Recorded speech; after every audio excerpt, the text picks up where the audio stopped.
Estimados participantes, reciban la más cordial bienvenida a la última jornada del CONWEEK 2021, evento organizado por la Escuela Profesional de Ciencias de la Comunicación.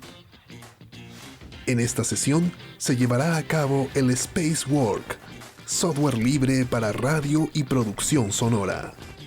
Para ello, contaremos con la presencia de Inés Binder y Santiago García Gago. Inés es cofundadora del Centro de Producciones Radiofónicas, CPR, e integrante del espacio Jaque Feminista, La Beca. También es investigadora sobre feminismo, tecnologías y políticas de comunicación. Por su parte, Santiago es miembro de las emisoras online radioslibres.net y radialistas.net y consultor de la Deutsche Welle Academy para América Latina. Bienvenidos, Inés y Santiago. Hola, ¿qué tal? ¿Cómo están?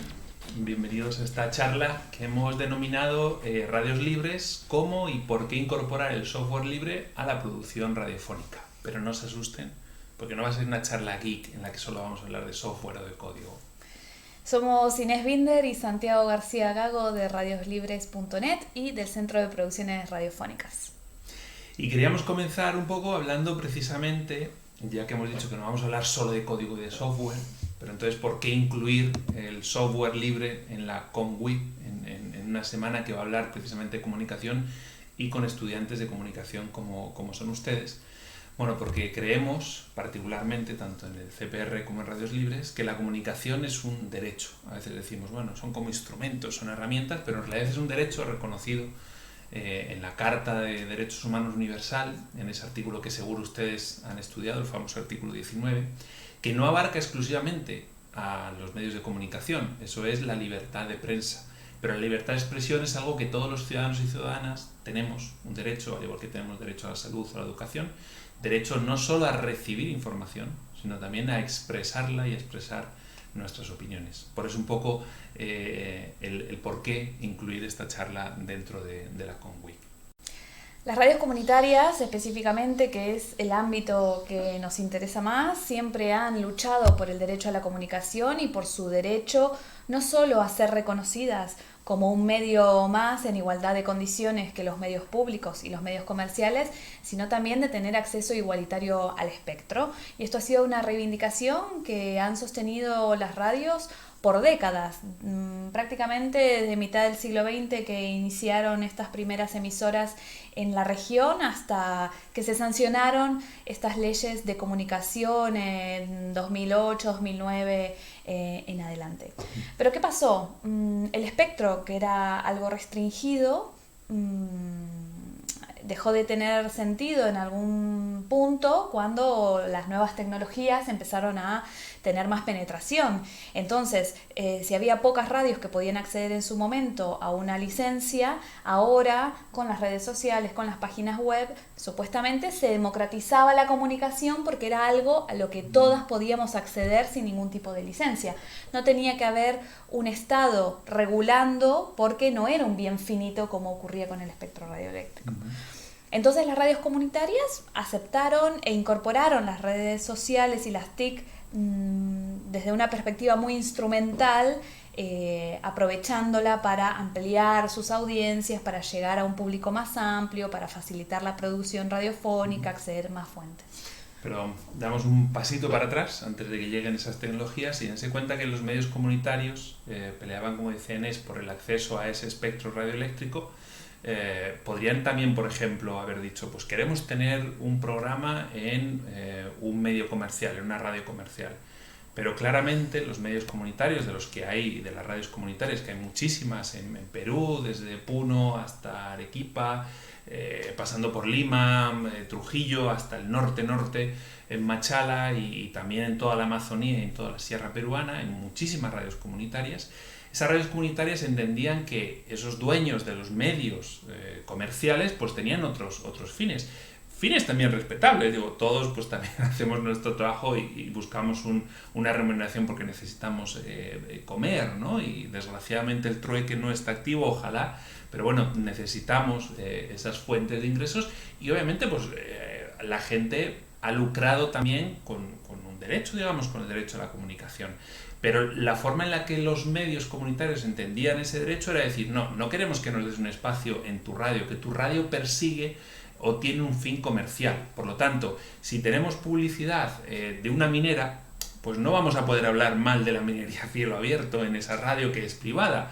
Mientras que en una radio comunitaria, si vemos que esa minera está afectando los derechos, está contaminando un río, pues podemos abrir un espacio. Es decir, los objetivos de esas radios comerciales no estaban alineados con los objetivos de las organizaciones sociales, campesinas, mineras, que querían las radios comunitarias. Por eso, los medios comunitarios siguieron y siguen todavía peleando por una partecita de ese espectro porque entienden que quieren tener medios de comunicación alineados con sus principios.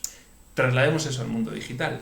Claro, por eso una de las grandes lemas o reivindicaciones de las radios comunitarias era que sin radios comunitarias no hay democracia, porque ellas entendían que eran necesarias para ampliar el debate público y para incorporar en la esfera pública nuevas perspectivas, nuevos temas y preocupaciones y problemas de las clases populares, de los sectores marginales, que necesitaban que sus problemas fueran discutidos también. Por eso el gran lema de las radios comunitarias ha sido: sin medios comunitarios no hay democracia. Y entonces nosotras proponemos ampliar ahora, en esta época digital, en esta era de las tecnologías de información y comunicación, proponemos ampliar un poquito ese lema y decir: sin medios y tecnologías comunitarias no hay democracia, ¿no? Y alguien dirá, bueno, pero ¿qué tecnologías son tecnologías comunitarias? Pues tecnologías precisamente hechas por la comunidad. Es por eso que nosotras creemos, y la propuesta que les traemos hoy en día es cómo incorporar herramientas de software libre a la producción radiofónica. Y como veremos, es una propuesta que se construye también desde la universidad. Desde la universidad proponemos que es importante ir incorporando herramientas libres para fomentar una educación emancipadora. ¿Y por qué lo proponemos? A ver, ¿qué significa o qué es el software libre? Vamos a entrar en detalle en la lámina siguiente, pero básicamente, para resumirlo, no es igual que el software gratis. Ojo, software libre permite acceder al código, permite saber cómo está hecho. Por ejemplo, un navegador web que sea libre, digamos Firefox. Firefox puede ser traducido al quechua o al aymara o a cualquier lengua de un pueblo originario. ¿Por qué? Porque cualquier programador puede acceder a ese código, puede ver cómo está hecho, puede auditar incluso el software para saber que no está haciendo cosas indebidas y además pues podría traducirlo a cualquier lengua, ¿vale? Sea o no sea gratuito. Vamos a ver más adelante en alguno de los software para la radio que algunos software son libres, pero no son gratis 100%, sino que también ese programador tiene que comer y se le puede dar un ingreso. Entonces, teniendo esto claro, ¿por qué promovemos o creemos que es importante promover el software libre en la educación? A ver, el problema de enseñar con software privativo es que estamos desde las universidades promoviendo e incitando de alguna manera al delito. ¿Por qué decimos esto? Una licencia, por ejemplo, de cualquier editor de audio profesional o cualquier editor de fotografía que sea profesional y privativo, puede costar 100, 200, 300 o hasta $400. Es muchísimo dinero para un estudiante. Es verdad que hay licencias de alguna manera educativas, pero por ejemplo, si a mí me obligan a entregar un trabajo en un archivo docx o en un formato que es privativo, me están obligando, o a ir por algún lugarcito, alguno de los callejones del centro de Lima, a comprar alguna software del que llamamos pirata, es decir, un software que no es legal, o me lo bajo de internet o lo craqueo, pero estaría incitando a ese delito, porque además, aunque yo en la universidad tenga una licencia educativa, en la casa el estudiante no tiene esa posibilidad. Entonces, si quiere seguir practicando y aprendiendo un software, pues o bien lo compra pirata o hace un desembolso para el que la mayoría de estudiantes no tienen recursos. Entonces, de alguna manera, el promover el software exclusivamente privativo en las universidades también directa e indirectamente está promoviendo que el estudiante utilice software pirata, mientras que hay otras alternativas. Lo segundo es que para fomentar una educación orientada pues al aprendizaje y no a las necesidades de mercado, pues lo ideal sería utilizar software libre. ¿Por qué? Muchos docentes dicen, es que es lo que el mercado pide, por eso les educamos en tal software o en otro software. Pero ¿quién decide qué es en una universidad? ¿El mercado? Es decir, la universidad podría darle la vuelta a eso y también determinar qué software se enseña y qué software se puede utilizar luego fuera. ¿De acuerdo? También promueve la dependencia. Muchos ejemplos, a nosotros no nos gusta hablar de drogas, pero en muchos ejemplos se suele poner eso de que te dan la primera probadita gratis de un software privativo en la universidad y luego te esclavizan y te hacen dependiente de ese software. En cierta medida es verdad. Es decir, lo ideal en la universidad sería que te enseñen a utilizar un editor de audio, que te enseñen a editar audio o a editar imagen, que te salgas capacitado en la universidad para hacerlo con cualquier software, no con una marca determinada. Eso sería en realidad un aprendizaje amplio, integral, holístico, si queremos decir. No que te enseñen el uso de herramientas, sino que te enseñen a editar todo tipo de formatos de archivo. Y por último también desincentiva la investigación. Si nosotros al estudiante le damos un software que él no solo puede usar, sino que puede incluso programar, estamos incentivando a que averigüe, a que investigue, a que crezca también en otras facetas de los aprendizajes, que no sea repetir comandos, ¿no? Sino que puedan incluso, como decimos, aprender hasta a programar y revisar y auditar un software.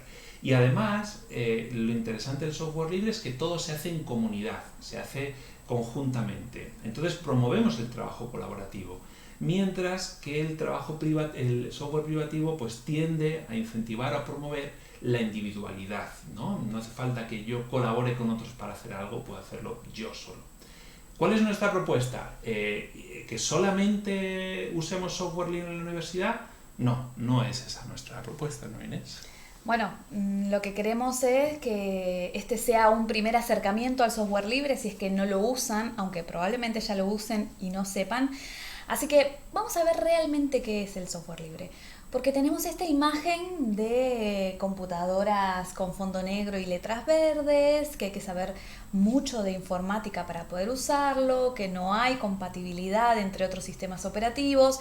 En definitiva, se trata de romper estos mitos que hay alrededor del software libre y acercarnos de manera más consciente, con una convicción política respecto a las herramientas que nosotras utilizamos para construir conocimiento.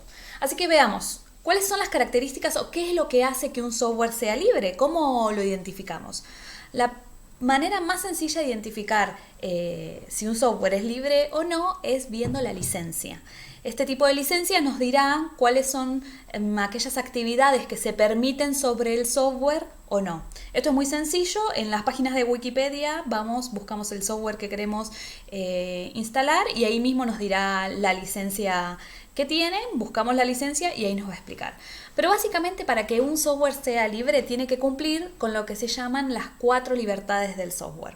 La primera libertad es poder utilizar el programa libremente, es decir, que no haya ningún tipo de restricción respecto de utilizar el programa. Incluso existe software libre que es de pago, pero incluso con un modelo de donaciones, donde se puede utilizar el software aportando $1, aportando $50 o usándolo libremente.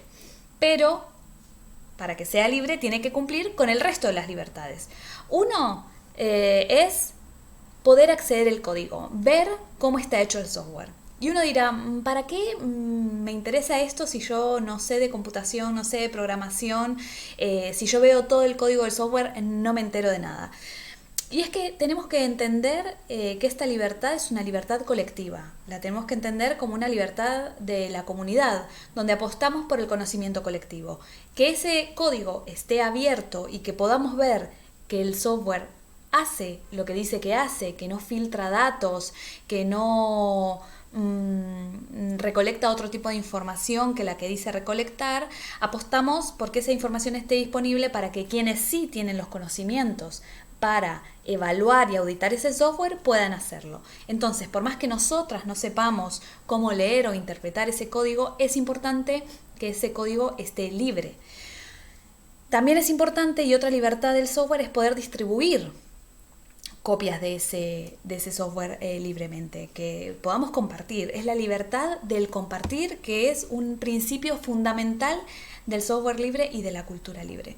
Y por último, la última libertad es la de poder hacer modificaciones a ese software y poder distribuirlas y compartirlas entre todas. Esto nos ha permitido, por ejemplo, como comentaba Santiago, que haya más traducciones en nuestros idiomas, si no estaríamos utilizando toda software en inglés o en español y no tendríamos software, por ejemplo, en lenguas indígenas, o no podrían los programas avanzar con, por ejemplo, plugins o complementos desarrollados por la comunidad para usos específicos.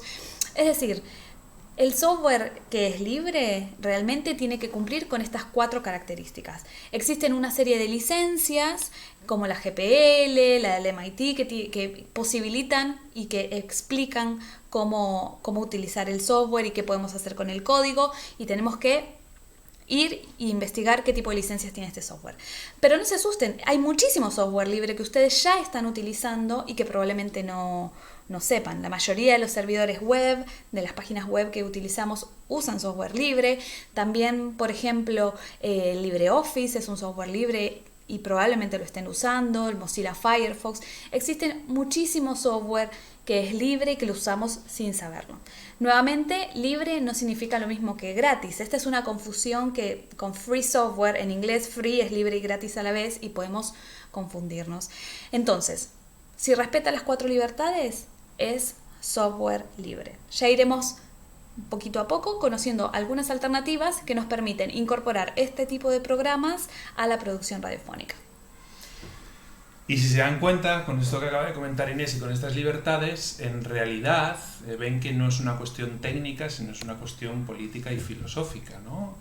Regresemos un poco a lo que hablamos de las radios comunitarias. Las radios comunitarias apuestan por un modelo de acceso al espectro radioeléctrico donde, como comunidad, como personas, sin un objetivo comercial, digamos, pueden acceder a ese espectro para poder comunicar. Con el software libre es algo similar en cuanto a las tecnologías, es decir, abandonamos un papel pasivo de usuarias y usuarios, que es donde el mercado nos pone, ¿no? Nos dice, tú tienes esto empaquetado en una caja negra, no te preocupes de cómo funciona, no quieras mejorarlo, no quieras compartirlo, no quieras investigarlo, no quieras poder traducirlo, no quieras hacer nada, lo vas a usar tal y como el mercado te lo entrega, ¿de acuerdo? Y en ese rol pasivo es donde las grandes empresas tecnológicas nos ponen, ¿vale? Un poco la idea del software libre es precisamente tener un papel mucho más activa, ejercer nuestro derecho también a poder hackear. Hackear no es una palabra mala, hackear es querer arreglar, investigar, saber cómo funcionan las cosas. Entonces, que no nos anulen ese espíritu hacker de poder averiguar en la tecnología, de poder abrir un aparato y repararlo, por ejemplo. Es un poco lo que persigue no solo el software libre, sino también el hardware libre. No, y también tiene que ver con tener control sobre las herramientas que utilizamos. Si una empresa decide que ese software es obsoleto, que no se va a actualizar más, cuando quizás es nuestro software favorito y queremos seguir utilizándolo, el software libre nos permitiría seguir manteniéndolo, por ejemplo, y seguir utilizándolo. O si el desarrollo del software va en un sentido que a la comunidad no le gusta, empieza a orientar su producción en un sentido, un grupo de gente puede decir, no, dejemos el software como está, que nos gusta, y hagamos una copia, un forge en este sentido. Nos da otras posibilidades y otro control sobre las herramientas que trabajamos y no ser meramente pasivos, clientes, consumidores. Y alguien dice, bueno, pero ¿esto a mí cómo me afecta? Pues esto me queda muy lejano, yo puedo... Ojo, les vamos a contar un caso muy concreto. Miren, la mayor parte de software ahora está migrando a la nube. Es decir, de aquí a poco tiempo, y poco tiempo hablamos de unos 5 años como mucho, la mayoría de software, en la medida que va avanzando el acceso a Internet, pues sobre todo en las grandes ciudades, la mayoría de software está migrando a la nube. Dense cuenta que ustedes ya, incluso los editores de fotografía, por ejemplo, o los programas de vectores, ya no compramos un software que instalamos en una computadora de escritorio, sino que tenemos que acceder a una cuenta web donde ahí podemos hacer todo y lo hacemos online, que permite colaborar con gente. Estupendo, no es mala la idea. Pero ¿qué implica que eso lo hagamos con un software privativo? Hace aproximadamente un año y algo, no sé si recuerdan, los Estados Unidos aplicaron medidas sobre Venezuela para que las empresas norteamericanas no pudieran negociar con Venezuela, fruto de las restricciones. ¿Qué sucede? Que Adobe, no queremos hacer propaganda, pero lo mencionamos, es una marca norteamericana que entonces, como los diseñadores venezolanos pues accedían desde Venezuela a esas cuentas de una empresa, por el embargo no pudieron. Entonces Adobe cerró las cuentas de venezolanos en Venezuela que perdieron todo su trabajo y perdieron todo su diseño, ¿no? Entonces, si hay un riesgo real, esto no es algo que puede suceder, ya está sucediendo, hay restricciones y eso, por ejemplo, con el software libre pues no pasa, ¿no? Hay que entender las dimensiones geopolíticas de las herramientas que utilizamos, sobre todo en un contexto donde la industria tecnológica está concentrada en el norte, específicamente en Estados Unidos. China un poco más, ahora se está corriendo un poco el eje, Europa tampoco tiene tanto desarrollo, pero Estados Unidos monopoliza la producción tecnológica y en ese sentido las sanciones comerciales como las que le aplicó a Venezuela, utiliza Cuba, Irán, también entran en este juego. Y que hoy no estemos en eso, viviendo en países que están con restricciones, no significa que el día de mañana no estemos. Claro, en Perú tienen un observatorio de medios que anualmente muestra pues, esos porcentajes de medios comunitarios y medios privados y medios educativos. Y uno puede comprobar precisamente ese oligopolio, cómo todas las frecuencias de radio están concentradas en muy poquitas manos. Pero es una concentración, es un oligopolio a nivel nacional. Fíjense que ahora, si nos pusiéramos a repasar con ustedes qué plataforma utilizan para mensajería, qué plataforma utilizan para correos electrónicos, qué nubes utilizan, qué sistema operativo de móviles, prácticamente da igual en el lugar del mundo que estemos, casi todos y todas vamos a usar lo mismo. Es decir, el monopolio de los medios de comunicación era nacional o regional, ¿no? Y ya era algo que nos escandalizaba, decíamos, la ciudadanía no tiene acceso a medios propios. Bueno, imagínense ahora la escala que eso está tomando. Es decir, los monopolios son 4 o 5 empresas a nivel global que están controlando los mensajes, los correos electrónicos, las noticias que leemos, las redes sociales que utilizamos de la mayoría de la población mundial. Es decir, el monopolio ahora es más, hay intereses geopolíticos muy fuertes y se extiende al planeta. Es decir, la escala oligopólica, monopólica es muchísimo más preocupante de lo que era antes, ¿no? Esto tiene consecuencias en un montón de ámbitos. Pero una de las más fuertes que hemos estado viendo es la polarización del discurso público. ¿Qué tienen que ver las tecnológicas con la polarización del discurso público? Mucho, porque desarrollan algoritmos que nos permitan estar conectados más tiempo consumiendo y generando datos, y para que eso ocurra nos presentan contenidos que están alineados a nuestras visiones de mundo y eso hace que se polaricen y se generen burbujas de contenido. Desde eso hasta el control y la vigilancia masiva, los sesgos sexistas y racistas en la inteligencia artificial, consecuencias respecto al cambio climático y el calentamiento global, el control y el poder que tienen de microtargeting y segmentación de la población con fines publicitarios. Las consecuencias son enormes y en muchísimos niveles. Y por más que parezca imposible luchar contra este monstruo, y es un sistema económico muy fuerte, sí existen pequeñas cosas que podemos hacer, tanto a nivel individual como a nivel institucional, desde las universidades, para ir haciendo mella en este poder que tienen las grandes empresas de software. Y vamos a entrar a ello, porque en esta primera parte más introductoria, más desde el enfoque político del por qué utilizar software libre, la importancia que tiene precisamente eso con el derecho a la comunicación para ustedes que son comunicadoras y comunicadores sociales, pues queremos abrir una segunda parte un poco más práctica. Vamos a los bifes. Al cómo hacerlo, a los bifes, como dicen en Argentina. Y para eso les vamos a contar ahora algunos sistemas operativos y algunas aplicaciones que son libres, orientadas específicamente para la producción multimedia. Antes de iniciar, un pequeño puntualización. Cuando hablamos de sistemas operativos, hablamos como del software base, digamos, que instalamos en una computadora para poderla utilizar. Por ejemplo, Windows, Microsoft Windows, pues es un sistema operativo, ¿de acuerdo? Apple tiene el suyo también. Y hay otros sistemas operativos, que hablamos de sistemas operativos libres, son GNU Linux, ¿sí? Que es como la tercera gran rama, la gran tercera familia de los sistemas operativos. Luego lo que tenemos son aplicaciones o programas que instalamos sobre el sistema operativo. Por ejemplo, Firefox es un navegador que es libre, ¿sí? Pero es un navegador libre, lo que se llama multiplataforma. ¿Qué significa eso? Que funciona tanto en sistemas operativos Microsoft Windows, que es privativo, los de Apple, que son privativos, o sistemas GNU Linux. Es decir, cuando hablemos de que un software es libre, es por lo que Inés antes les compartió, porque tiene una licencia que permite esas 4 libertades. Eso no quiere decir que un programa o un software, una aplicación libre, funcione solo sobre sistemas operativos libres. No, puede funcionar también sobre sistemas operativos privativos. Por ejemplo, Audacity, del que vamos a hablar, Firefox, LibreOffice, son programas, aplicaciones que son libres, pero que funcionan sobre cualquier sistema operativo. Digamos que son multiplataforma, ¿vale? Hecha esta puntualización, vamos a comentar sobre 2 sistemas operativos que son libres y que están pensados o orientados para la producción multimedia. Uno es GNU EtherTix, que está principalmente pensado para radios y sobre todo para radios comunitarias.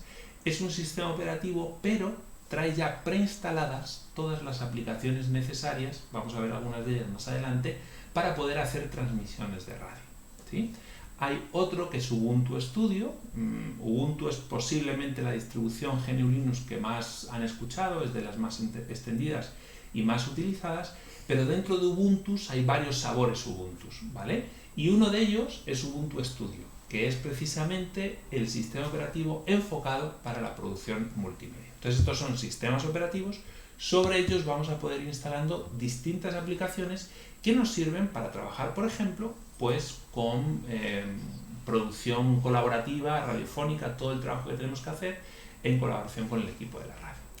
Estoy prácticamente segura al 95% que la mayoría de los trabajos colaborativos los hacen en Google Drive o Google Docs, ¿no? Es la plataforma más difundida a la hora de hacer guiones, producir un programa de radio, recolectar archivos o los audios que se van a utilizar para el podcast o para el programa.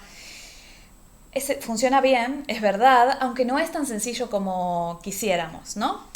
Existe una alternativa muy potente que les va a servir para hacer toda la preproducción de sus programas radiofónicos. Y esto es Nextcloud. Nextcloud es una suite de trabajo online, accedemos online, ¿sí? De la misma manera a través del reproductor, la web, a través del navegador web, podemos acceder a esta plataforma que tiene una variedad muy amplia de herramientas para trabajar de manera colaborativa. Una vez que entramos, es verdad que existen empresas o proyectos que nos ofrecen cuentas gratuitas de Nextcloud o podemos contratar un servidor e instalarlo en nuestra propia máquina que nos permite acceder a alojamiento de archivos y compartirlos, a calendario, a el deck, que es un Trello, parecido a una alternativa al Trello, que nos permite ir dando seguimiento a las actividades, contactos, chats, editores de texto, existe hasta rastreo de teléfonos, una variedad muy amplia de aplicaciones que podemos instalar o desinstalar dentro de esta plataforma de acuerdo a las necesidades que tenga nuestro equipo.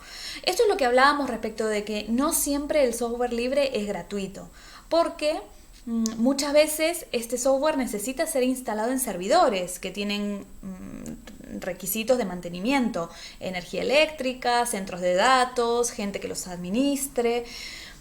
Entonces me preguntarán, ¿por qué voy a pagar cuando tengo una herramienta similar que me lo hace gratuitamente? Y ahí está la cuestión.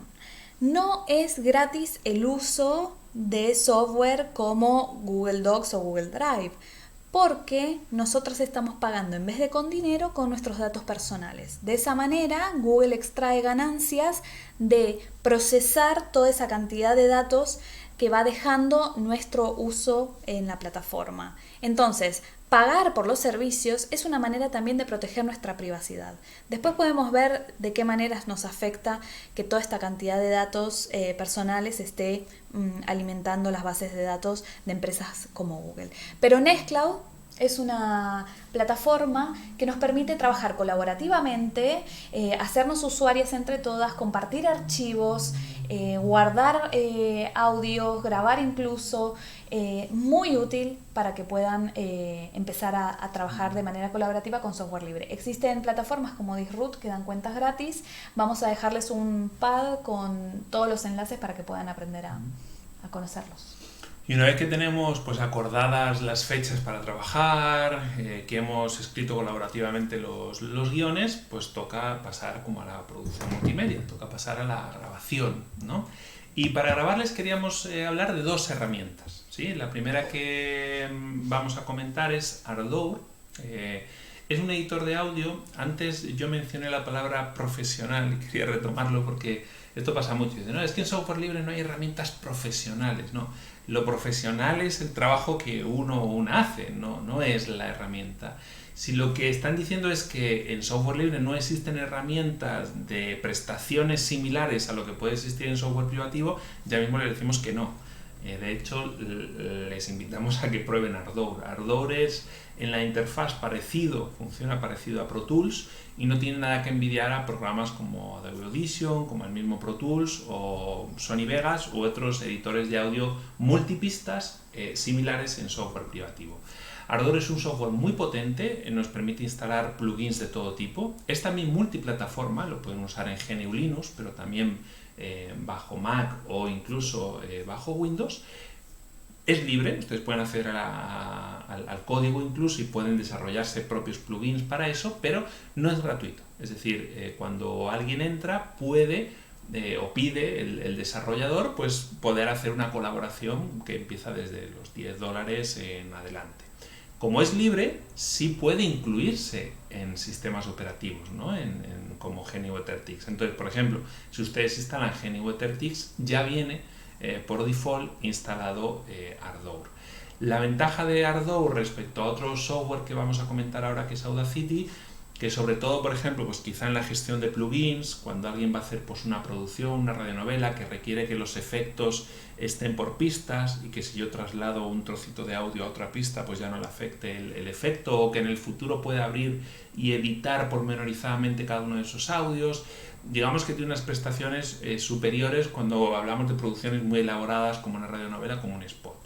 Pero vamos a ver ahora otra herramienta súper sencilla, libre, que nos sirve pues para el día a día, para editar producciones periodísticas o cosas un poquito más sencillas, ¿no? Otra de las ventajas del software libre, cuando hablamos de que el código es abierto, también los procesos de producción son mucho más colaborativos y podemos, por ejemplo, reportar errores, pedir nuevas funcionalidades, aunque no seamos desarrolladoras, podemos darnos de altas en el sistema de gestión del repositorio del software y pedir nuevas funcionalidades que el equipo que desarrolle puede decidir si es algo prioritario o no, si incorporarlo en la próxima versión o no, pero tenemos la producción es mucho más transparente y tenemos una manera mucho más cercana de relacionarnos con los equipos de desarrollo que con los desarrollos privativos, que son equipos cerrados, que están trabajando en palo alto y que no tienen contacto tanto con la realidad. De hecho, el desarrollador de Ardour, uno le escribe y te responde, y algo curioso es que cuando uno dona,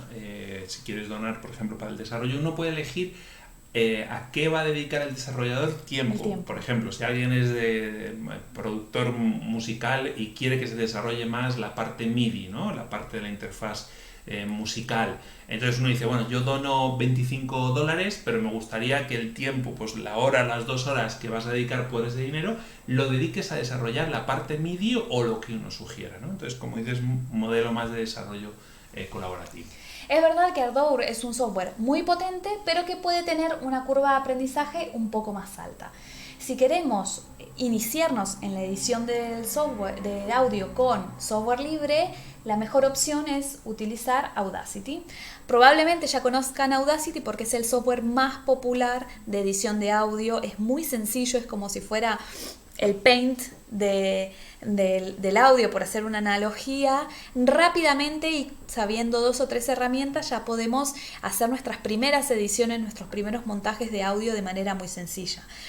Su popularidad se debe no solamente a porque tiene una interfaz muy simple, sino también porque es multiplataforma y se puede utilizar aún siendo usuaria de Windows o de Mac.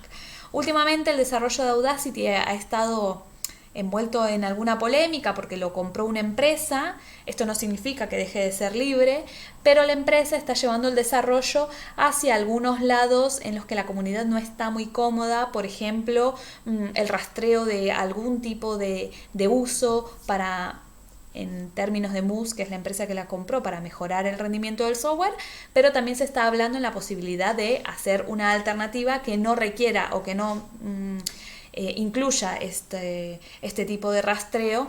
Por lo tanto, acá vemos cómo funciona el hecho de que el código siga abierto. Hay una discusión que es posible gracias a que el código puede verse y puede modificarse. Entonces, las invitamos a estar atentas a ver cómo sigue el desarrollo de este software, y las invitamos también a usarlo porque es muy, muy, muy sencillo.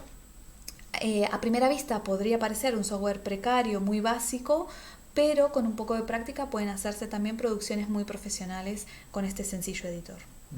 Estamos hablando un poco de la producción multimedia, aunque en realidad nos estamos centrando un poco en audio. Radios Libres, Centro de Producciones Radiofónicas, ya habrán intuido que nuestro fuerte es el radio, no el vídeo, la producción radiofónica. Y hemos hablado de la edición y la grabación, y ahora queríamos entrar en otro tema, que es la automatización. La automatización es la posibilidad de que la radio funcione pues sin que haya una persona ahí todo el tiempo, que pueda seguir el fin de semana, y que además de música sonando continuamente como se podría hacer con un reproductor, pues podamos incluir, por ejemplo, algún tipo de programas, publicidad, incluso que pues a una determinada hora de la noche se conecte por streaming a otra radio, transmita durante una hora y luego vuelva a la programación, ¿no? Ese proceso de automatización de la parrilla, en Argentina, por ejemplo, le dicen tanderos, la tanda, ¿no? Cómo automatizar la tanda.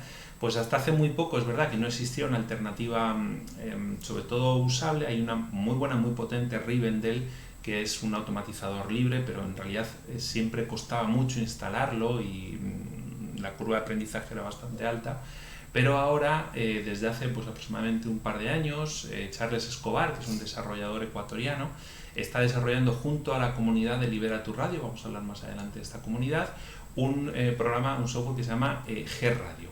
G-Radio es un automatizador para software libre, como decimos, pues nos permite automatizar, meter publicidad, meter distintas tandas publicitarias, y facilita un poco pues la vida a la radio. Incluso ya no haría falta instalar otro software para transmitir online. Es decir, este automatizador a través de una consola puede servir para estar saliendo al aire por una FM, pero además también nos permite conectar con un servidor de streaming para poder desde el mismo software ya transmitir.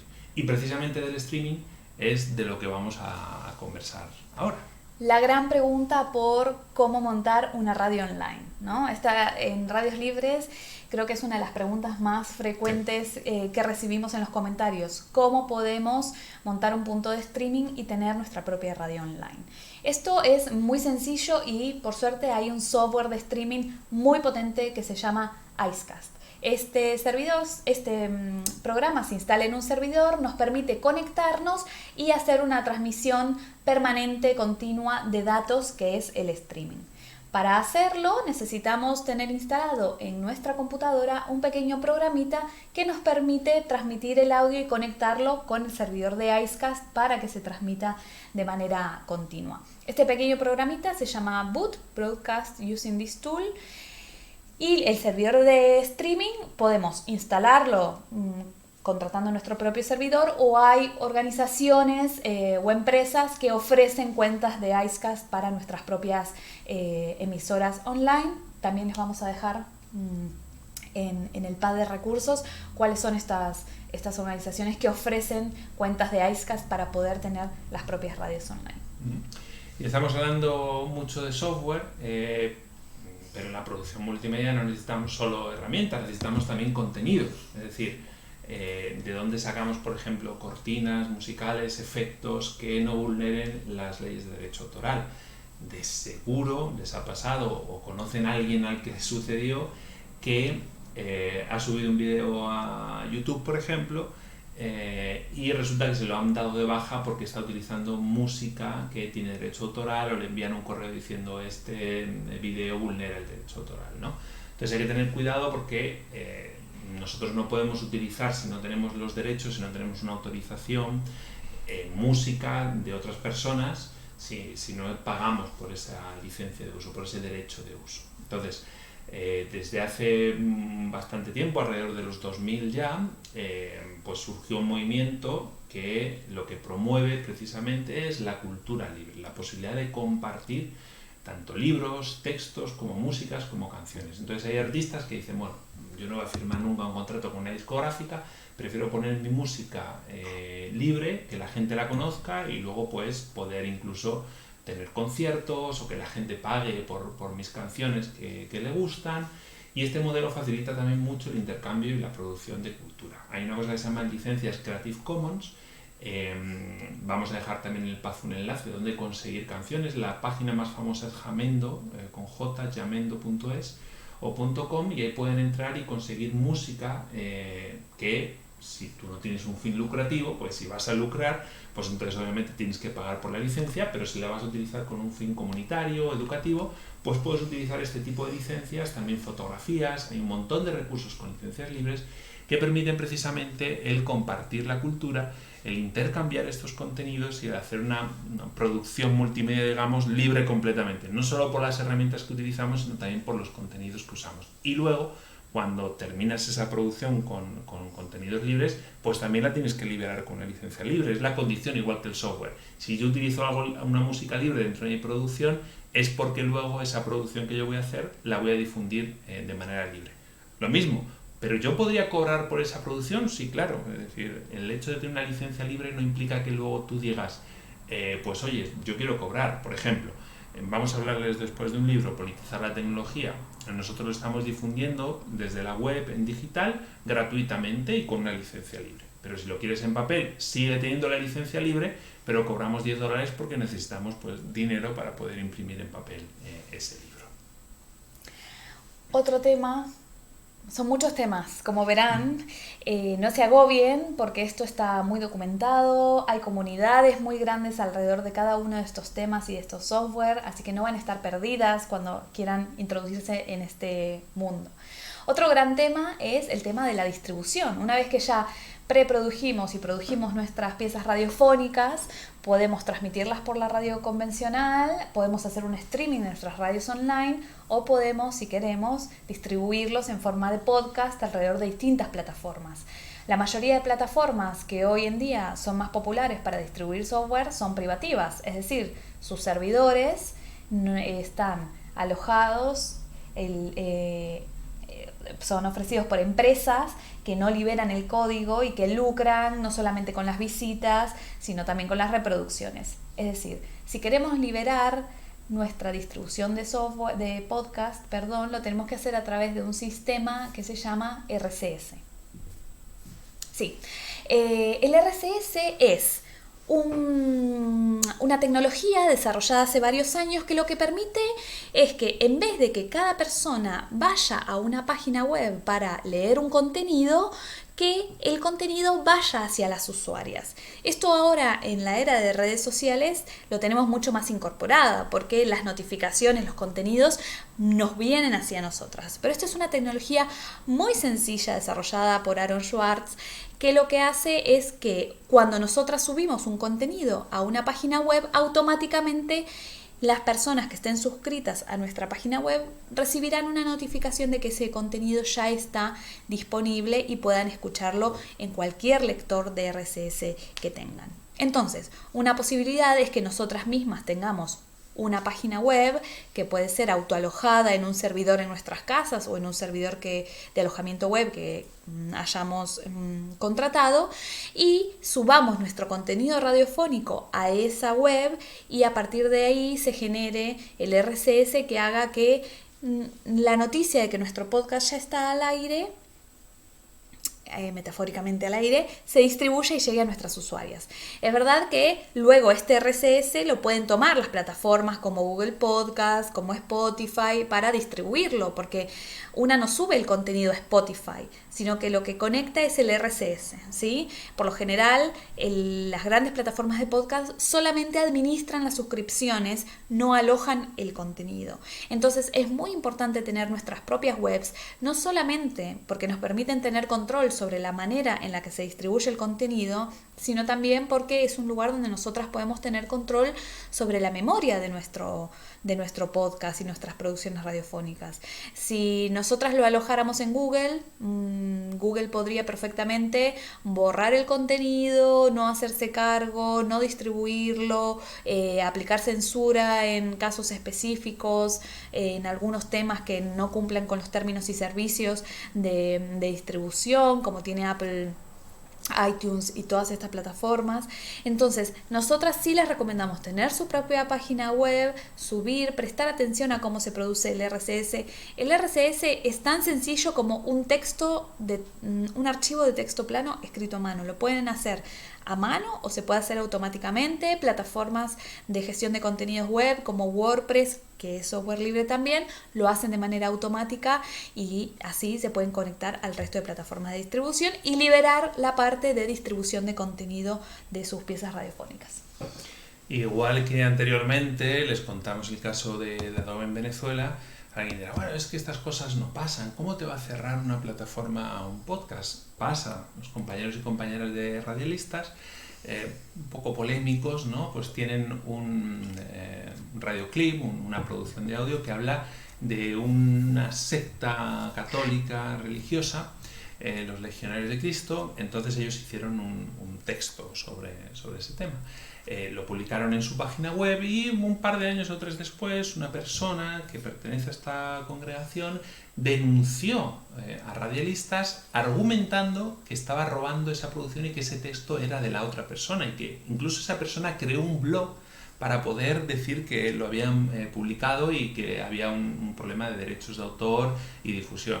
Y de hecho hubo que demostrar, enviando textos, de que esa producción era original de radialistas y no de esa otra persona que lo reclamaba solo para que borraran ese contenido. Es decir, a través de ese derecho autoral se busca también la censura de los contenidos. Entonces, esto que comentaba Inés de la necesidad de tener páginas propias y de utilizar el RSS para difundir y no depender de plataformas externas, es porque este tipo de cosas están sucediendo.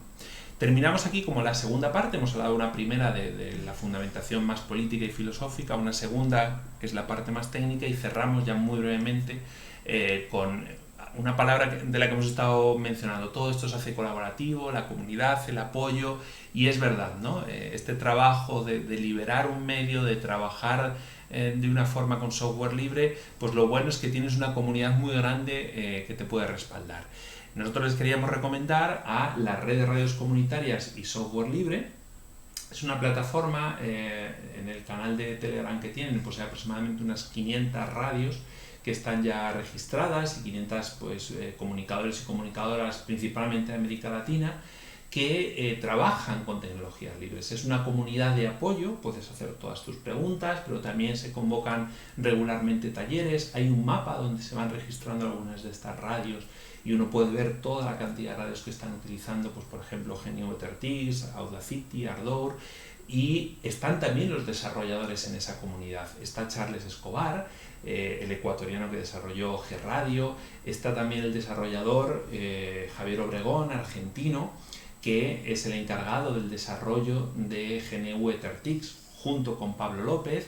que es, digamos, también el diseñador que está dentro del GNU de Tertis y que es el que hace casi todos los tutoriales y la capacitación. Es decir, vas a estar arropado por una comunidad, Clara Roballo, por Loreto, por Lucho Salazar, un montón de gente que está ahí trabajando y que está respondiendo continuamente a las dudas que se presentan. A veces este camino es difícil de transitar, como cualquier otro camino. Cuando uno cambia de un software a otro, pues siempre hay eso que llamamos curva de aprendizaje, pero aquí en la red vas a tener como un gran apoyo. Puedes hacerlo a través de la página web liberaturradio.org o busca Libera tu Radio en Telegram y puedes sumarte al grupo de trabajo. Siempre cuando se trata de software privativo y una no puede hacer algo, dice, fallo, yo no lo sé usar, soy un desastre. Pero cuando el software libre no funciona, el problema ya no somos nosotros, sino que es el software. No, este software es malísimo, no funciona. Entonces tenemos un doble rasero respecto a nuestra relación con el software, donde tenemos mucha menos paciencia con las herramientas libres por prejuicios, por mitos que venimos arrastrando desde hace décadas. Otro recurso que les queríamos compartir para quienes están iniciando en la producción radiofónica libre es la página de Radios Libres. Radioslibres.net es el proyecto del que formamos parte y que no solamente tiene artículos de análisis y de opinión respecto al derecho a la comunicación en el mundo digital, sino que también tiene tutoriales y muchos recursos libres para incorporar en nuestras producciones radiofónicas. Cortinas, efectos de sonido, música, contenidos respecto a cómo montar nuestras radios online, cómo hacer nuestras web y utilizar el RCS, y cursos virtuales libres y gratuitos que pueden hacer a su ritmo para ir dando estos primeros pasos en la incorporación del software libre en sus producciones radiofónicas. Y por último, déjenos que hagamos un poquito de propaganda en la cuña, en el momento de la publicidad, pero bueno, junto con Inés, pues hace un año, casi en plena pandemia, publicamos el libro Politizar la tecnología, radios comunitarias y derecho a la comunicación en los territorios digitales. Pues tanto ella como yo venimos por muchos años acompañando procesos políticos y formativos con medios comunitarios y aprendiendo mucho de la historia de las radios comunitarias en América Latina. Y bueno, hemos tenido pues el honor y la suerte de tener un poco de tiempo estos 2 últimos años para sistematizar muchas de las luchas, de los documentos y del trabajo que estos medios hicieron pues en América Latina desde el año 47 con esas primeras 2 radios, Radio Sutatensa y Radio La Voz del Minero en Bolivia y en Colombia respectivamente. Es un libro que recoge precisamente todas esas luchas por democratizar la comunicación, pero también es una sistematización de experiencias que en América Latina están buscando liberar la comunicación y pelear por el derecho a la comunicación en lo que llamamos los territorios digitales. Es decir, experiencias como la de la red, que están intentando pues liberar las radios con software libre, experiencias también de uso de hardware libre, que ha habido muchas en la región, experiencias de gente que está trabajando en privacidad y seguridad, también las redes comunitarias, ¿no? de cómo en lugares de América Latina todavía pues no tienen acceso a Internet y hay muchas organizaciones que están trabajando con redes comunitarias para dar no solo Internet, sino telefonía celular. Entonces, bueno, es un reconocimiento también a todo ese esfuerzo que tantas personas, tantas redes como por ejemplo AMARC o ALER han hecho en la región para liberar la comunicación. Y sobre todo es un llamado a las radios a que se animen. Siempre los desarrollos tecnológicos están envueltos de como esta mística, como no comprendemos 100% cómo funcionan, parece que es algo que no podemos ni criticar, ni cambiar, ni adaptar. Y al final no hace falta que seamos ingenieros e ingenieras para poder decidir qué software queremos usar, porque es una cuestión de derechos humanos. Entonces, así como invitamos a las radios comunitarias, también las invitamos a ustedes a involucrarse en la discusión por las herramientas que utilizamos para comunicarnos y para producir cultura y conocimiento, porque es tan o más importante que elegir qué software usamos. Y nada más, la verdad es que encantadas de haber participado en esta semana de la comunicación de la Universidad San Martín de Porres. Y bueno, pues eso. Cualquier duda, vamos a hacer un pad de recursos. Los pads son otra herramienta libre que nos permiten trabajar colaborativamente. Entonces vamos a copiar todos los recursos que estuvimos mencionando a lo largo de esta charla y algunos proveedores de servicios que pueden facilitar ir adoptando este tipo de herramientas. Y si tienen alguna duda o quieren escribirnos o ponerse en contacto con nosotras, pueden visitarnos en radioslibres.net o escribirnos a contacto@radioslibres.net. Y estaremos muy felices si después de casi esta hora pues las logramos animar precisamente eso, a politizar la tecnología. Muchas gracias.